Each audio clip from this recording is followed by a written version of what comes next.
Vous êtes, mesdames et messieurs, sur NCA, la nouvelle chaîne africaine, désormais disponible sur le bouquet Canal+, Afrique 573. Et bienvenue dans Frontal, votre rendez-vous qui vous plonge au cœur de l'actualité politique sur le continent. Les chiffres donnent le vertige. À leur évocation, il faut se pincer pour vérifier qu'on n'est pas dans un rêve. Mais ce n'est pas un rêve, c'est la réalité. La triste réalité qu'ont découverte les Gabonais avec le procès de Sylvia Bongo, l'ex-première dame gabonaise, et de son fils Nourdine. 4 400 milliards de francs CFA, soit 6,7 milliards d'euros. C'est à peu près la somme qu'auraient détourné mère et fils avec un cercle restreint de collaborateurs. Eddie Minan, le procureur général près la cour d'appel de Libreville, parle dans son réquisitoire de captation de fonds publics au profit d'intérêts privés et veut, avec le procès des Bongo, du moins il espère, réparer ce qu'il appelle un braquage de la République. Mais quels sont les dessous véritables de ce qu'il est désormais convenu d'appeler le procès du siècle au Gabon et quels enseignements en tirer? 4 invités avec moi pour en parler. Peggy Nadège, Simone Nandon, pastorette, vous femme de Dieu. Vous êtes par ailleurs formatrice. Vous formez les gens en leadership. Votre détermination, on la connaît. Vous officiez partout dans le monde, en France, au Gabon, en Nouvelle-Calédonie, au Canada, et j'en oublie. Votre engagement politique, on le connaît aussi. Vous avez été candidate aux dernières élections, candidate de la diaspora, aux dernières élections législatives du Gabon. Inutile de dire que ce qui se passe dans votre pays vous indigne. Exactement. Et vous attriste. Vous êtes par ailleurs écrivaine. Vous avez écrit 2 livres. 2 livres avez-vous au compteur. Le premier, Oser être vous-même. Et le deuxième, Ce que tes pensées révèlent de toi. Merci. Merci d'avoir accepté notre Merci de m'avoir invité. Il sera question dans cette émission de droit, de justice. Les principaux coupables présumés sont absents, de même que leurs avocats. Ils parlent de mascarade et de procès injustes. Mais ce procès, le procès des Bongo suivra-t-il à ses carences? C'est donc à justice que je vous ai invité. Maître Brice Nzamba, vous êtes avocat au barreau de Paris, analyste politique. Merci. Merci Richard. Merci d'avoir accepté notre invitation. Emmanuel Maïga, vous êtes vous, journaliste, rédacteur en chef de OPTV. Vous vous dites que le fait que ce procès ait lieu est déjà quelque chose qu'il faut saluer au Gabon. Mais on en parle au cours de cette émission. Merci. Absolument. Merci d'avoir accepté notre invitation. Et j'ai avec moi ma consoeur Karine Orio. Vous êtes journaliste, analyste politique, par ailleurs directrice de l'information de Quotient Life. Merci, consoeur. Merci beaucoup, Richard. Le verdict est tombé ce 18 novembre 2025. La culpabilité de Sylvia et de Nouridine Bongo ne fait aucun doute aux yeux de Eddie Minan, le procureur général près la cour d'appel de Libreville. On écoute un extrait de son réquisitoire, on en parle après. Monsieur le Président, il a été retrouvé à BGFI sur l'un des comptes du président Ali Bongo, 250 milliards de francs CFA. Monsieur le Président, même le président Omar Bongo Ndimba, après plus de 42 ans de pouvoir, n'avait pas autant d'argent dans un compte. 250 milliards de francs CFA. Pendant ce temps, il y a des délestages partout. Et cet argent, Monsieur le Président, provenait du Trésor public. Monsieur le Président, Nouridine Bongo Valentin fut le centre nerveux de ce dispositif. Ordonnateur de faits, superviseur des décaissements, instigateur des montages et bénéficiaire principal des flux. Je requiers qu'il soit déclaré coupable de détournement des deniers publics, de concussion, d'usurpation de titres de fonction, de blanchiment aggravé de capitaux et d'association de malfaiteurs. Quant à Mme Sylvie Aimée Marie-Valentin, épouse Bongo, elle a organisé la phase de réception, de dissimulation et d'intégration. Je requiers qu'elle soit déclarée coupable de recel et détournement de fonds publics et de blanchiment aggravé de capitaux. Monsieur le Président, leur alliance, l'un dans l'action, l'autre dans la structure, a formé un tout indivisible. Un réseau familial de captation des fonds de l'État. Peggy Nandon, l'un dans l'action, l'autre dans la structure. L'un dans l'action, c'est le fils, l'autre dans la structure. Les deux ont formé un tout indivisible pour siphonner l'économie de votre pays. Comment avez-vous vécu en tant que Gabonaise ce qui se passe dans votre pays, ce procès qui s'est achevé ce 18 novembre? Comme vous l'avez dit, hein, les chiffres, je dirais, font froid au dos. Parce qu'on ne peut pas comprendre que dans un pays qui manque d'eau, qui manque d'électricité, qui manque pratiquement de tout, qu'on puisse avoir des individus qui ont en leur possession de telles sommes. C'est juste, je ne sais pas quel terme utiliser, mais c'est juste indécent pour rester correct. Mesuré et modeste. Oui, c'est vraiment indécent. Et la question qui se pose aujourd'hui, parce que c'est vrai qu'on a ce procès, c'est une bonne chose, c'est un bon début, mais la question qui se pose aujourd'hui, c'est comment est-ce que des individus ont pu arriver à avoir de telles sommes? Il faut que la question soit posée. Il faut que la question soit posée. Brice, et qu'on puisse y répondre. Et qu'on puisse trouver réponse à cette question. Et précisément par rapport à cette question. Brice Nzamba, on nous apprend. On découvre à ce procès que 2021, 2022, 2023, le Gabon contracte un prêt de à peu près 648 milliards 800 millions de francs CFA. C'est le montant du prêt contracté par le Gabon sur ces 3 années. Seulement 82 milliards sont allés au Trésor public. Plus de 400 milliards sont allés dans les poches de Sylvia Bongo et de son... Comment c'est possible dans une république? Oui, alors, ce qu'il faut comprendre, c'est que la politique dans beaucoup de pays africains est considérée par beaucoup comme étant une corne d'abondance. C'est-à-dire que les gens entrent en politique, non pas pour servir l'intérêt général, mais plutôt pour servir leurs propres intérêts. Donc, quand on arrive aux affaires, le trésor public est considéré comme faisant partie du patrimoine personnel. Hein, c'est ce qu'on appelle des régimes patrimoniaux. Hein. Oui, mais ces gens n'étaient pas aux affaires. Sylvia était occupée quelque chose. Oui, mais ceux qui ont facilité le décaissement de ces sous à partir du trésor public sont aux affaires. Donc, puisqu'il faut justifier de l'utilisation de cet argent, il faut donner une apparence de licéité de l'utilisation de cet argent. On trouve donc des personnes qui créent des sociétés et qui vont donc concourir au marché public, qui vont être privilégiés, qui vont avoir du favoritisme pour obtenir une apparence de marché. Et donc, ils vont décaisser de l'argent pour servir ces sociétés, qui vont donc commencer à travailler, qui ne vont pas finir, en général, c'est ça. Et cet argent est détourné. Donc, en fait, le détournement d'argent, ça demande une ingénierie dans le mal, on va dire.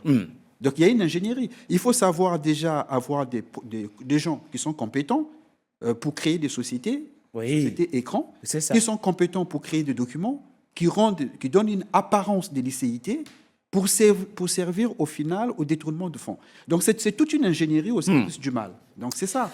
C'est ce qui s'est passé au Gabon. Je dirais que c'est la face immergée de ce qui se passe dans beaucoup d'États. Totalement. Africains. Cette problématique que nous abordons dans cette émission n'est pas spécifiquement gabonaise. Et ça, on va approfondir ce point de façon très claire dans cette émission. Mais avant de passer à un autre intervenant, Brice Nzamba, réglons une question de droit. Juste une question de droit. Puisque les deux principaux accusés ne sont pas là. Oui. Ils sont absents. Oui. On a une dizaine d'individus qui faisaient partie de leur... dont 2 ont été acquittés ce 18 novembre. Brice Nzamba, dites-nous, vous êtes avocat. Est-ce que quand je fais don de 1,3 milliard, c'est vrai, la question, même le chiffre, là, quand on le parle, on l'évoque, ça donne de la douleur. Est-ce que celui qui reçoit un don de 1,3 milliard, est-ce que c'est considéré comme une infraction? Oui, mais en fait, tout dépend du contexte. Déjà, le don qui est fait, oui. Il faut déjà, au niveau de la législation, il y a des montants. C'est-à-dire qu'à partir d'un seuil, d'un montant de donation, ça ouvre droit à une fiscalité. C'est-à-dire que vous devez payer des taxes au niveau des impôts. Ça, c'est déjà le premier élément quand on fait une donation. Parce que selon les pays, il y a un seuil de donation. À partir d'un certain montant, il faut payer des taxes. Ça, c'est le premier point. Le deuxième point, il faut que, parce que la particularité de la donation, c'est une libéralité. C'est-à-dire que c'est comme son nom l'indique, c'est un don, c'est-à-dire que c'est à titre gratuit. Voilà. Oui, c'est ça. C'est à titre gratuit. Maintenant, quand le don, à la vérité, est un détournement déguisé, il appartient, donc, quand il y a une enquête, il appartient aux instructeurs, donc à la juge d'instruction, de pouvoir redonner à cette donation sa véritable qualification. Voilà, puisqu'on peut, derrière l'apparence d'une donation, qui déjà n'en est pas une, puisque manifestement le seuil du don est dépassé. C'est ça. Voilà. Donc parce qu'il y a un seuil. Ah oui, il y a un seuil dans chaque pays. Et il y a un seuil légal. Il y a un seuil à partir duquel il faut déclarer aux impôts, parce que ça ouvre droit à une taxation fiscale. Bien sûr. En fait. Et quand déjà ce n'est pas fait, déjà ça aussi, c'est une problématique légale. C'est ça. Donc là, en l'occurrence, le juge d'instruction, lui, son travail, c'est de pouvoir donner aux faits leur véritable qualification.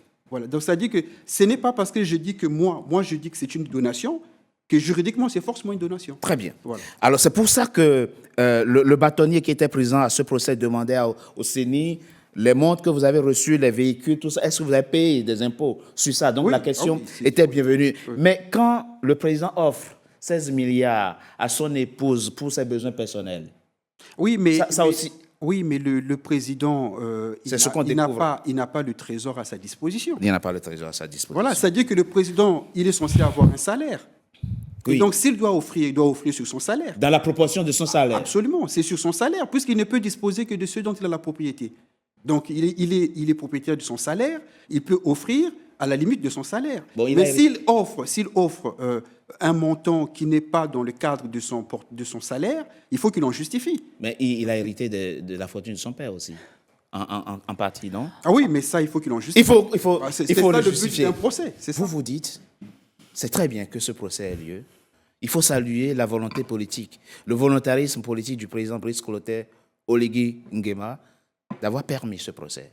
Absolument, mais je dirais plutôt que je crois que c'est le procès d'un autre temps, c'est-à-dire celui de la France-Afrique, qui n'est pas morte, c'est vrai, mais qui est en train de péricliter quelque part. Alors moi, c'est vrai que, permettez-moi d'être très surpris parce que j'entends, on croit toujours que l'Afrique est très pauvre, mais là, à écouter ce que vous dites, l'Afrique est riche, même si le FMI va récupérer de l'argent pour pouvoir donner aux Africains, mais sur quelle base? Donc ça veut dire qu'elle est complice aussi. Mais moi je crois que la réalité c'est que ce procès-là n'est pas le procès du Gabon, c'est le procès de la France-Afrique. C'est le procès il faut vraiment ramener le débat sur ce terrain-là. Moi je crois, en tout cas, le débat juridique sur ce terrain. Alors, faites descendre, s'il vous plaît, la bouteille qui est devant vous. Karine Orio, quel est votre regard sur ce procès qui s'est achevé ce 18 novembre? Moi, je vais contredire mon confrère. Je ne pense pas que ce soit le procès de la France-Afrique. Je pense que la première chose à saluer, c'est que déjà, on salue 50 ans. La bouteille, s'il vous plaît. On salue une dynastie qui a régné au Gabon. Je pense que ça, c'est la première chose. Omar Bongo... avant ça, on avait eu effectivement le premier président du Gabon. On a eu Omar le père, et puis on a eu le fils. Je pense qu'on salue déjà ce procès-là. Et que ensuite, cela donne une leçon. Et là, je vous rejoins peut-être en Afrique centrale sur le fait que les présidents ne sont plus intouchables. Et que désormais, grâce à ce procès qui s'ouvre, on va commencer à s'intéresser à ce que c'est la transparence. Ce n'est pas normal que l'utilisation des deniers publics, effectivement, Peggy l'a dit tout à l'heure, vous l'avez souligné, il y a des délestages, il y a des endroits où il manque d'eau, sur le plan de l'éducation, sur le plan des infrastructures. On a toujours su que le Gabon était un des premiers pays qui était riche par son pétrole, même si aujourd'hui les choses ont changé. Mais je pense que ce procès donne la possibilité aussi à ceux qui ont gouverné de répondre. Et que accuser la France-Afrique, ben non, quand l'ancien président Ali Bongo décide de faire un présent à son épouse de 16 milliards, ce n'est pas la France qui lui a dit écoutez, vous lui faites un cadeau. Non. Je pense que toute proportion gardée, et puis toutes les personnes, parce que ce qu'on découvre quand même dans ce procès, c'est de voir tout cet argent qui circule. C'est bien ça. Tous ces cadeaux, tous ces présents qui circulent. Vous vous souvenez, moi j'ai été marquée quand le président avait reçu, l'ex-président avait reçu Messi. Lionel Messi. Enfin oui, d'accord, je comprends que le foot ce soit important, que ce soit un sport très important, etc.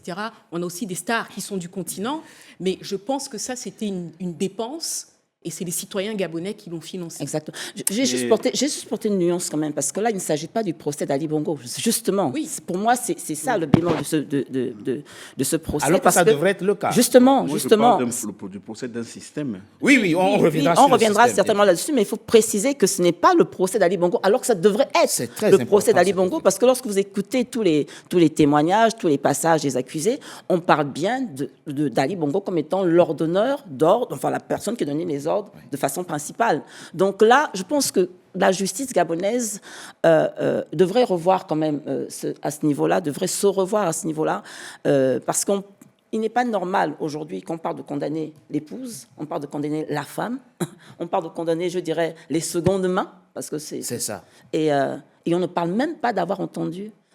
C'est très intéressant ce que vous dites, Madame Nandon. Vous êtes en train de nous expliquer qu'en réalité, quand on prend le jeune, quand on prend l'enfant, le jeune, il a quoi? Il a 27 ans au moment où il est né en 92, par là je crois, en mars 92. Vous êtes en train de nous expliquer qu'il s'est installé, il a grandi dans une normalité parallèle à la normalité républicaine finalement, et qu'au fond, il n'est même pas. C'est pour ça que lui même pas de procès injuste. Il ne comprend même pas ce qui lui arrive. Il ne comprend même pas ce qu'on lui reproche. Donc, ce sont les parents qui sont responsables de ce qu'il fait, dites-vous. Alors, ce serait trop facile aussi de dire que ce sont les parents qui sont responsables, parce que c'est pour ça que le problème de ce procès, c'est que, comme l'a dit monsieur tout à l'heure, monsieur Zamba tout à l'heure, nous sommes en surface. Pourquoi est-ce que nous sommes en train de faire ce procès? Il faut partir à l'origine, parce que si on ne traite pas l'origine, les mêmes tares vont se reproduire. Pourquoi est-ce qu'aujourd'hui nous avons le procès de la famille Bongo-Valentin? Écoutez bien, Bongo-Valentin, pas Bongo-Ondimba, parce qu'il y a une grande différence. Bien sûr. On parle bien de Bongo-Valentin. Pourquoi? C'est tout simplement parce qu'en 2019, lorsque le président a son AVC, on est censé annoncer une vacance de pouvoir. Et ce n'a pas été fait. Ce n'a pas été fait. C'est la raison pour laquelle toutes les personnes qui étaient autour de lui ont pris les commandes. Donc, il faut expliquer l'origine, d'où ça part. 2019, lorsque le président Ali Bongo a son AVC en octobre 2018, il me semble, on aurait dû annoncer la vacance du pouvoir pour que le procédé naturel puisse s'enclencher. Ben non, qu'est-ce qui s'est passé? On a laissé, je ne sais pas si c'est ce qu'on appelle un vide juridique, je ne sais pas ce qu'on appelle, comment, on a fait une modification de la Constitution. En ajoutant une disponibilité temporaire. Exactement, en ajoutant une indisponibilité temporaire, et ça a créé tout ce désordre-là. Parce qu'on aurait tout simplement suivi la Constitution, qu'on n'aurait jamais eu ces jeunes aux commandes de l'État. Moi, j'ai une question. Est-ce que vous pensez que là, je suis d'accord avec vous, c'est-à-dire que le procès en ce moment, mère et fils, ok, mais est-ce que avant que ce soit eux qui prennent les commandes, est-ce qu'il y avait une bonne gestion des Absolument pas. C'est pour ça que je dis que c'est facile de circonscrire. Ça rejoint aussi un peu. C'est facile de circonscrire ce procès. Parce que là, on le circoncis, excusez-moi, je finis juste, on le circoncis entre 2019 et 2023. Mais ça a commencé bien avant. Bien sûr. On a parlé des Black Boys, justement, parce que, justement, Noureddine, c'était la partie après les Black Boys. Ce qu'on a fait à Noureddine et à sa mère aujourd'hui, eux, ils l'ont fait à la cruche Alianga. Oui. Mais avant la cruche Alianga, on parlait bien des Acrombessi Boys. Donc aujourd'hui, il faut dire que c'est un système qui perdure depuis longtemps. C'est pour ça que je dis qu'il faut aller voir les choses jusqu'à la racine. Sinon, on ne saura que des choses qui en surface. Si je puis me permettre. Bien sûr. Oui, alors, à mon avis, ce qu'il faut comprendre, c'est que pourquoi il y a ces procès. Voilà. C'est-à-dire que le président Brice Oligui Nguema a besoin, en fait, de légitimer son pouvoir au niveau de l'opinion publique. Exact. Voilà. Parce qu'il a pris le pouvoir en allant un peu à l'encontre d'un mythe, le mythe de la famille Bongo. Oui. Donc, il fallait donner un gage aux Gabonais, que lui, c'est un président de la rupture, puisque c'est ça. Notamment avec l'impunité. Voilà. Donc là, ce qu'il fait, c'est que lui-même, étant quelque part un peu aussi membre de la famille, donc il négocie avec la famille en disant qu'il ne va pas s'en prendre à la vérité, aux têtes pensantes de ces systèmes. Quand je dis aux têtes pensantes, vous avez donc Ali Bongo, vous avez donc son fils à l'occasion du fait qu'il était devenu indisponible et tout le reste. Et donc, qu'est-ce qu'il fait? Il va donc, vous avez suivi certainement cette vidéo en caméra cachée du fils Bongo. où vous avez des émissaires du président Oligui Nguema qui viennent des proposer... magistrats, il faut préciser, voilà, des magistrats. Des magistrats qui viennent proposer à la famille, donc à Nourdine, sa mère, et à Ali, un protocole d'accord. Oui. C'est-à-dire que ce protocole d'accord autorise leur autorise à quitter le territoire gabonais. Pourtant, il n'y avait qu'Ali qui avait besoin de se faire soigner, mais tous, ils pouvaient partir. Voilà. Alors qu'il y a une enquête qui est en cours et qu'ils étaient à la disposition de la justice, vous voyez. Parce que le contrôle judiciaire, quand une personne est placée sous contrôle judiciaire, il y a une des mesures importantes qui est prise, c'est celle de rester à la disposition de la justice. C'est-à-dire qu'on prend des interdictions de sortir du territoire. On prend son passeport. Voilà, et il doit venir pointer une fois par semaine au commissariat pour être sûr qu'il est sur le territoire et rester disponible à la justice. Alors, c'est quand même extraordinaire que des personnes qui sont poursuivies, on leur donne l'autorisation de quitter le territoire, sachant qu'il y a une enquête contre eux, et on laisse donc les secondes mains, comme on a dit, sur le territoire pour les juger. Pourquoi ? Parce que le plus important, c'est de dire aux Gabonais que ces gens-là, on les a quand même jugés. Voilà. Mais même si les vrais responsables ne vont pas faire la prison, mais ça donne l'impression au peuple gabonais qu'il y a un procès qui a jugé les fauteurs de troubles, donc ceux qui détournent l'argent. Et puis donc, moi, j'ai tenu ma promesse de rupture. Donc, vous pouvez me faire confiance. Donc, c'est politique. Le procès est avant tout politique. Exactement. Le procès est politique. Je propose qu'on marque une coup de pause sur retour dans quelques instants pour poursuivre notre réflexion. À tout de suite. NCA, désormais sur Free. Après son intégration au bouquet Canal+ Afrique, Canal 9 et Canal 573, NCA poursuit son développement et vient d'intégrer le célèbre bouquet Free TV, Canal 426. La chaîne panafricaine renforce ainsi son ancrage aussi bien en Afrique que hors d'Afrique. Le développement de NCA, c'est vous, nos téléspectateurs à travers le monde. NCA, la chaîne panafricaine de référence.